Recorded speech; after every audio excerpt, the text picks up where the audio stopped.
Shalom, salam berkat dari kami untuk pendengar sekalian.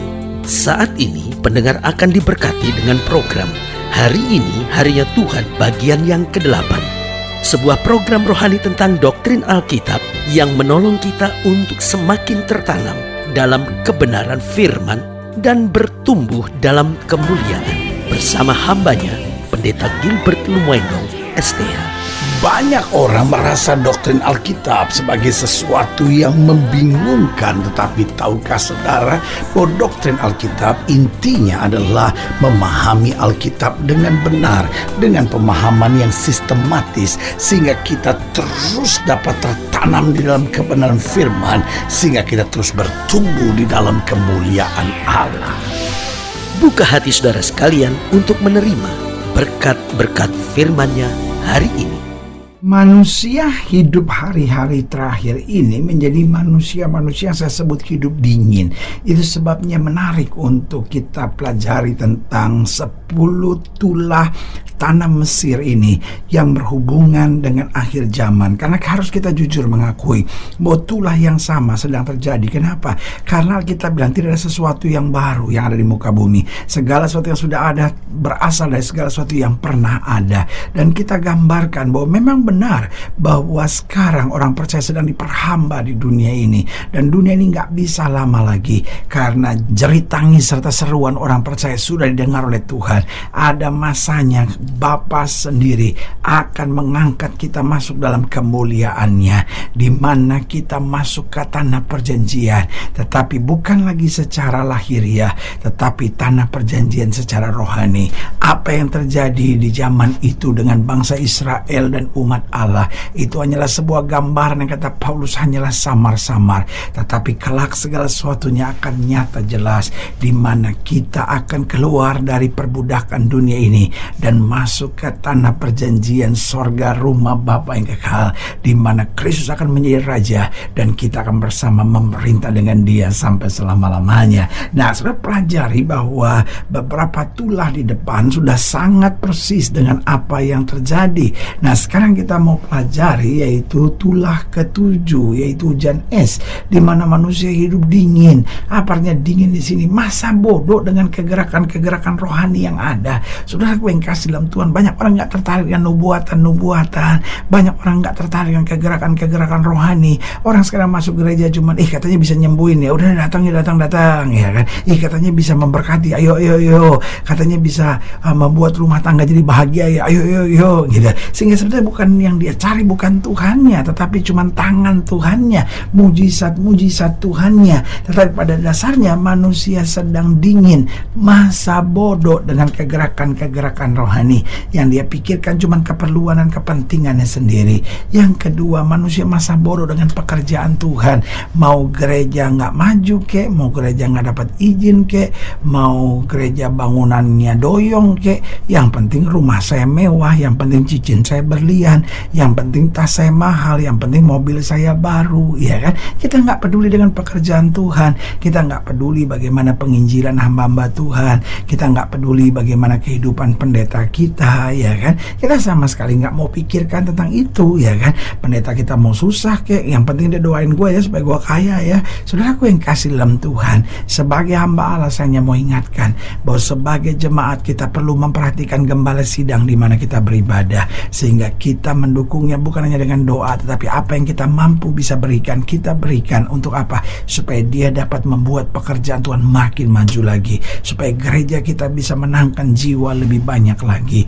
Itu sebabnya jangan dingin dengan kegerakan rohani, jangan dingin dengan pekerjaan Tuhan, jangan dingin dengan kekudusan. Nah, ini dia yang ketiga. Banyak orang sekarang sedang masa bodoh dengan kekudusan, saudara. Aduh, yang penting orang lain kan gak tahu, ya kan? Sehingga pikiran, tindakan, perbuatan manusia akhir zaman ini penuh dengan percabulan, saudara. Sebagai hamba Allah, saya mengasihi saudara, saya harus ngomong apa adanya sama saudara. Mari kita bersemangat untuk hidup dalam kekudusan, karena kita bilang tanpa kekudusan tidak ada seorang pun yang dapat melihat Allah. Artinya kalau kita hidup dalam kekudusan, kita senantiasa mengalami perjumpaan dengan Allah. Haleluya. Dan yang keempat, saya pelajari manusia hari-hari hidupnya dingin, masa bodoh dengan hari depan. Yang penting pokoknya hari ini gua happy, ya kan. Makanya banyak orang pakai narkoba, aduh nanti hidupnya masa bodoh deh gitu ya kan. Banyak orang sekarang hidup dengan hura-hura, nggak belajar dengan betul ya kan, nyontek, beli gelar ya kan, bangga sekali kalau udah bisa pakai master ini, doktor ini ya kan, walaupun doktornya juga jadi-jadian dan repotnya ini udah masuk dalam dunia gereja, saudara-saudara. Orang yang hanya bayar 10 juta, orang yang hanya bayar 25 juta untuk dapat doktor, dan dengan bangganya doktor ya kan, tanpa kualitas sama sekali. Sebagai hamba Allah saya mau bilang, kau kan penipu dirimu sendiri.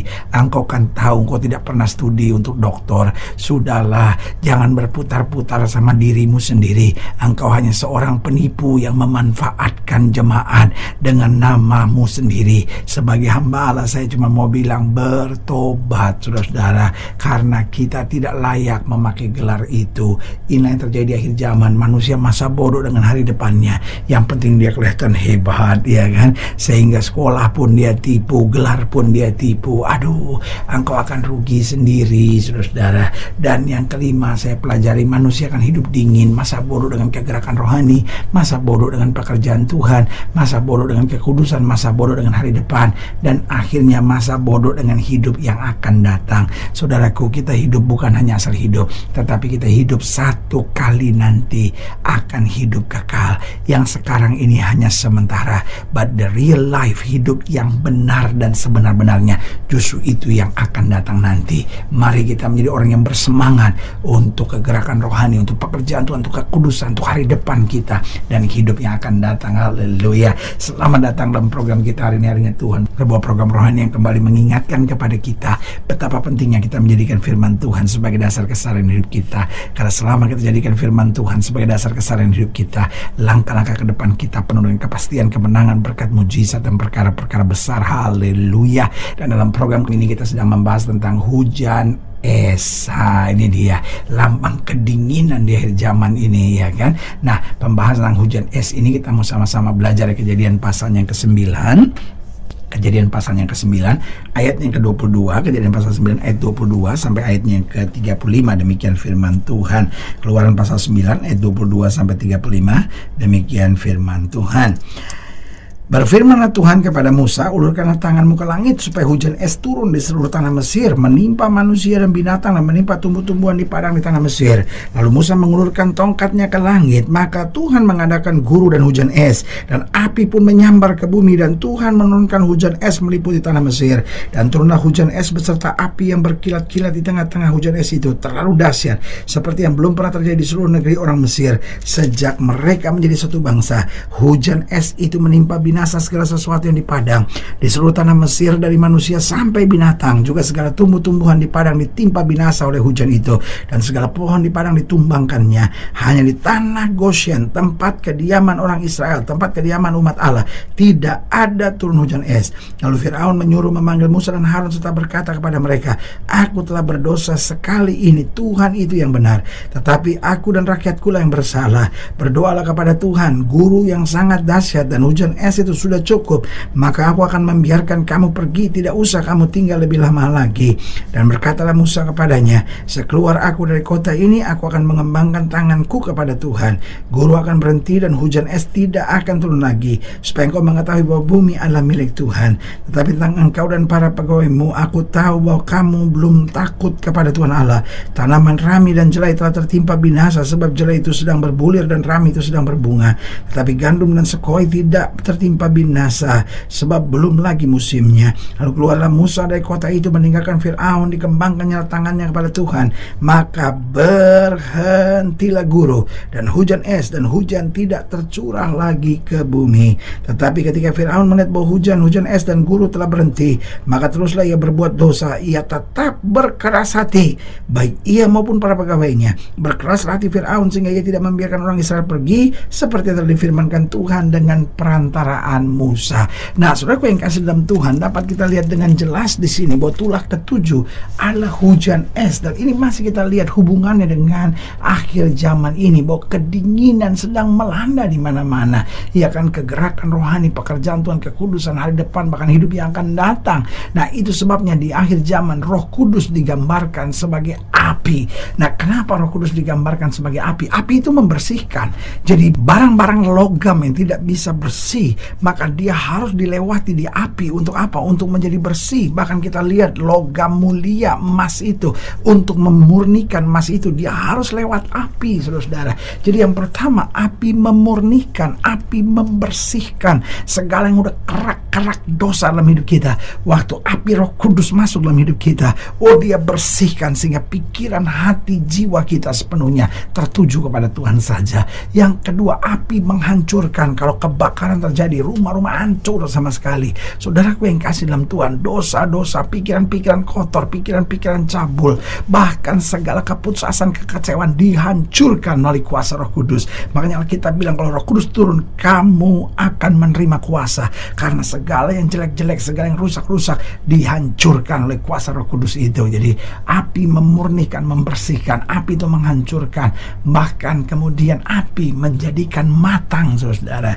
Jadi nasi itu belum matang, ya kan, tetapi ketika masuk di api, direbus, matang. Daging itu mentah, tetapi ketika dibakar di api, dipanggang di api, menjadi matang. Saudaraku yang kasih dalam Tuhan, hidup kita seringkali masih mentah, saudara, nggak bisa dipakai, nggak bisa dipergunakan.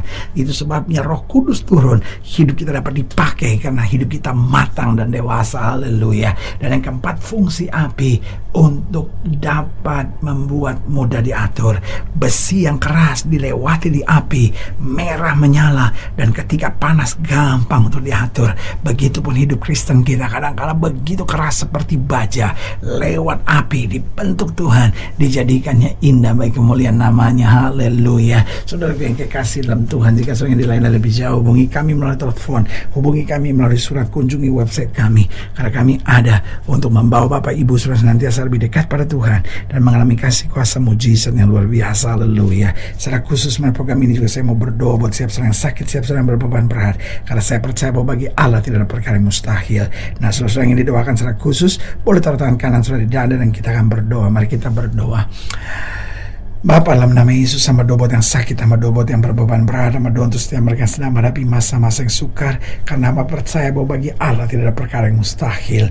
Bapa, hamba berdoa di dalam nama Yesus, Tuhan jamah yang sakit Tuhan sembuhkan, yang lemah Tuhan kuatkan, yang susah Tuhan hiburkan, yang jatuh Tuhan angkat, sehingga hari-hari yang penuh kemenangan boleh berlaku. Secara khusus hamba doa buat mereka yang taruh tangan kanannya di dada, di dalam nama Yesus Tuhan jamah, sehingga hari ini juga kami boleh bangkit dengan api Roh Kudus untuk menjadi hangat dalam pekerjaan Tuhan dan melihat hal yang dahsyat bagi kemuliaan nama Tuhan. Kami dibersihkan, bahkan segala yang buruk dihancurkan dalam diri kami, dan kami dijadikannya matang dan dewasa, sehingga hidup kami dapat mudah diatur seturut dengan kehendak Allah. Di dalam nama Yesus kami berdoa. Haleluya. Amin. Saudaraku yang kasih dalam Tuhan, kita sudah berdoa. Ingat, Allah tidak pernah lalai menepati janjinya. Inilah saatnya buat kita untuk bangkit, bersemangat, bersukacita dalam menghadapi segala perkara. Karena kita tahu Yesus hidup, Yesus berkuasa, dan selalu menyediakan yang terbaik buat anak-anaknya. Doa saya menyertai saudara. Sampai berjumpa pada program berikut, dan jadikan hari ini harinya Tuhan. Haleluya.